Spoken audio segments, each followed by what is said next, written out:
Today I want to talk a little bit about how customers use virtual instruments to drive down individual costs of individual components in their infrastructure. And specifically today we're going to talk about optimizing the number of virtual machines you can share on a single piece of physical hardware. So to give you an example, today many customers are deploying physical pieces of hardware, whether it's on IBM or on VMware or otherwise, and they're carving that individual piece of hardware into a number of what we call virtual machines or logical partitions on that physical machine.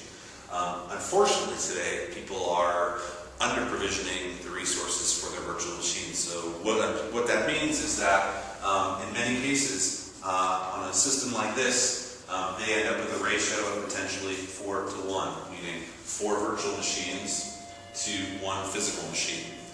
The benefit of virtual instruments in driving up the cost savings in this environment, at the same time reducing the risk, is you now, instead of only paying attention to CPU, memory, and network, you can now start to measure the actual individual link and I/O traffic to your storage target. And what that essentially means is, rather than operating at 10%, here I can now drive that up to 40 or even 50% utilization.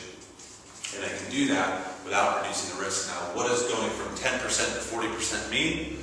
Instead of a 4 to 1 ratio, meaning 4 virtual machines to 1 physical piece of hardware, I can essentially double that and go from 4 to 1 now to 8 to 1.